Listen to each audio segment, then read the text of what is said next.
Okay, in this video, we're going to take a look at Unit 2, Lesson 1. We're actually going to go through a couple practice problems in this one because this is Introduction to Ratios. And ratios are a ratio is a way to compare. Okay, so we're actually like comparing two or more quantities. Okay, so ratio is a way to compare, and what we have here in this first example is a fruit basket where there are 9 bananas, 4 apples, and 3 plums. And we want to write the ratio of bananas to apples. And the 2 is a way we can represent with a colon. So mathematicians like to use symbols instead of words sometimes. So a colon is used to represent that 2. It's almost like saying I have bananas on one side, apples on the other. And we want to make sure that we keep bananas first. So we see there are 9 bananas, and we're comparing that to how many apples? 4 apples. So the ratio of bananas to apples is 9 to 4. Now, the second one we can see is looking for plums and apples. We don't need bananas for this one, so we have to look where are our plums. We have 3 plums, and we're comparing that to how many apples? 4. Now, in this example, they're using the word 2 instead of the colon, but either one would work. We could replace that with a colon if we want it. Now, C says for every 4 apples, there are 3 plums. And that's another way that we can write the ratio. If there are X number of apples and there are X number of plums, then we say that there are 4 apples for every 3 plums. Now, this one is a little tricky. For every 3 bananas, there is 1 blank. Now, there's no number up there that says 3 bananas. I see 9 bananas, okay? But I see that there is the number 9 and I see that there's the number 3. And I recognize that 9 and 3 have something in common. I can skip count by 3s and land on 9, right? So I have 3, 6, 9, right? So for every 3 bananas, there is 1 plum. And a nice illustration or picture that you could draw to help you with understanding that we're simplifying the ratio. The original ratio is a 9 to 3, okay? Bananas to plums. All right. And we can see that 3 does go into 9. Okay, 3 times. So we can simplify this. But let me show you a picture because visuals are so much better. I'm just going to draw circles for bananas and squares for plums. Okay, so I've got 1, 2, 3, 4, 5, 6, 7, 8, 9. Those are my bananas. And then my plums, I have 1, 2, 3. All right, so you can see that you can make groups. See that? So if I separate my bananas into 3 groups, I can also separate my plums into 3 groups. And now I can see that I have a 3 to 1 ratio. So 3 to 1, 3 to 1, 3 to 1, which is equivalent to 9 to 3. So we would say every 1 plum. Okay? So for 3 bananas, there will be 1 plum if we were to sort them out. All right, this next one is cute. It gives us a bunch of cats and dogs, my favorite, and it says that the ratio of dogs, notice dogs is first, to cats is something to something. So we definitely want a number, and then we can use the colon instead of the word. So we're looking at dogs to cats. So let's take a look at the dogs first. There's 3 dogs down here, and there's 1, 2, 3, 4 cats. So the ratio of dogs to cats is 3 to 4. Okay? Dogs to cats is 3 to 4. Now, it says for every blank dogs, there are blank cats. Well, that's just like what we have up here. For every how many dogs? 3 dogs, there are 4 cats.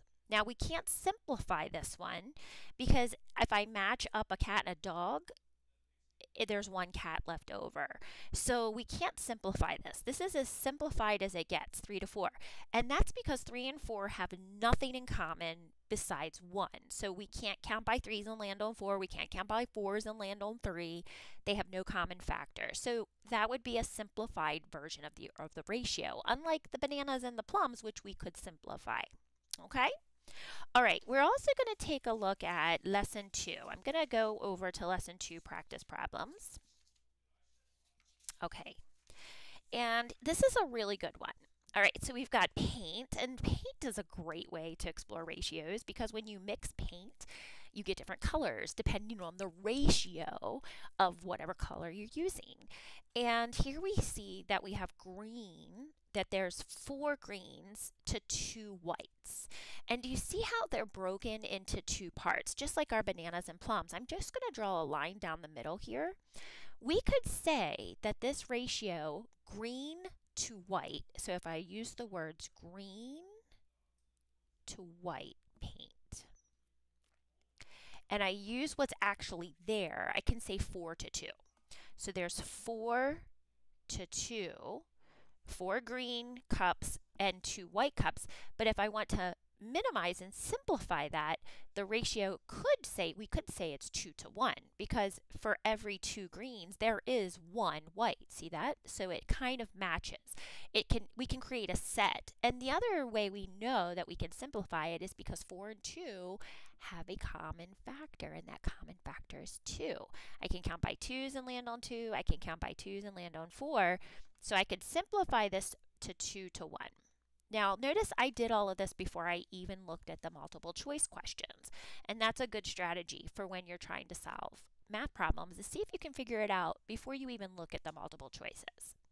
So now it says select all the statements that correctly describe this diagram. We're looking for all, so there's going to be more than one.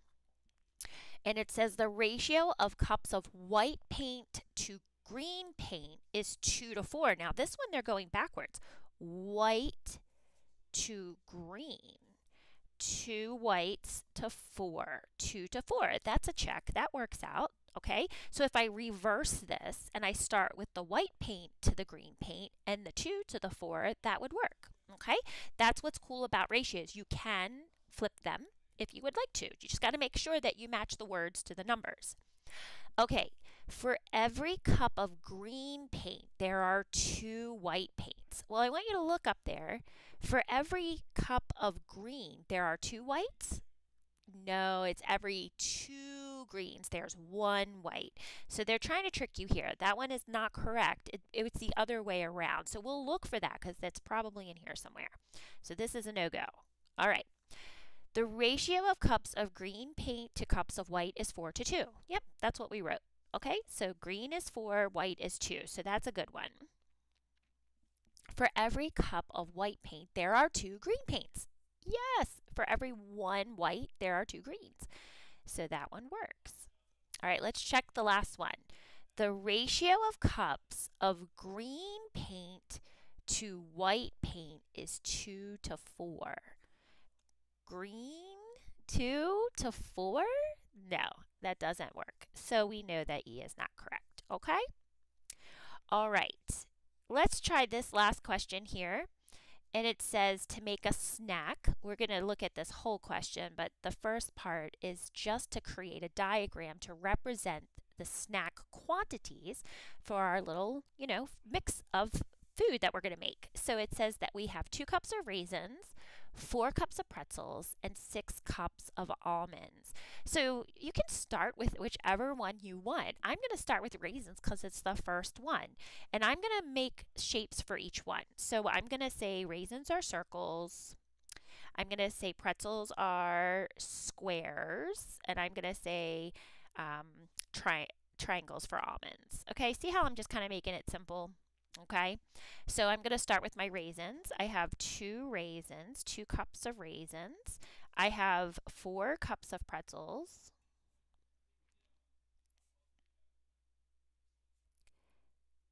And I have 6 cups of almonds. Now notice I'm lining up the cups, as best I can. Now clearly the almonds are the most in the mix. Okay, so here's my raisins, here's my pretzels, and here's my almonds. And if you're confused by the shapes, you can also say raisins. We can just write raisins on the side, pretzels,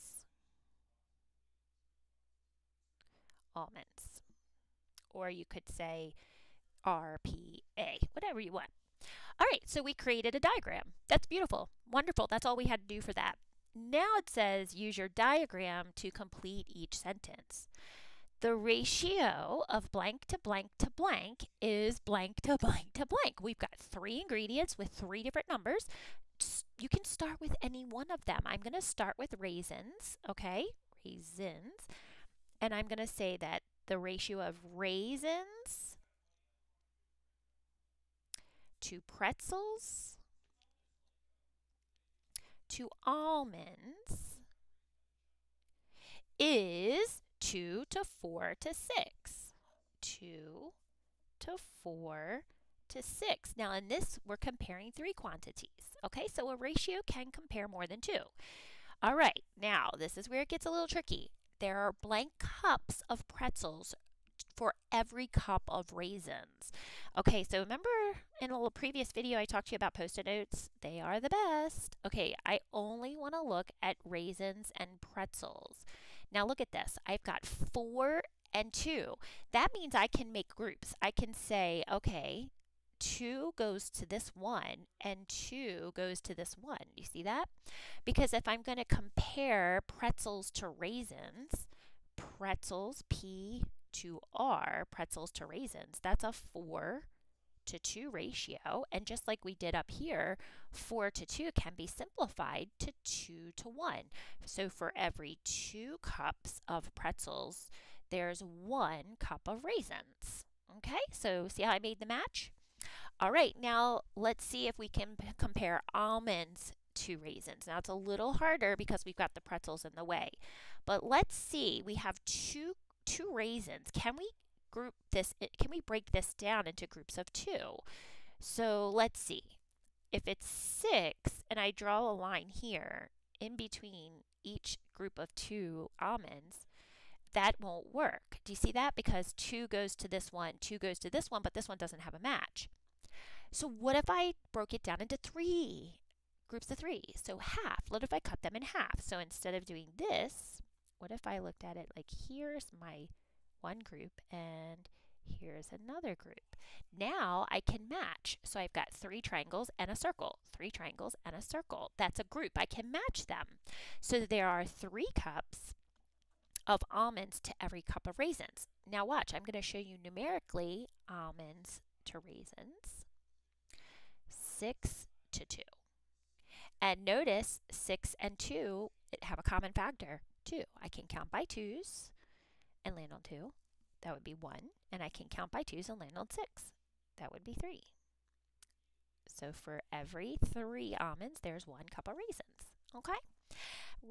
Ratios are fun. We'll do a lot more practice with this, but this is just a couple practice problems that you can go over to make sure that you are doing your ratios correctly.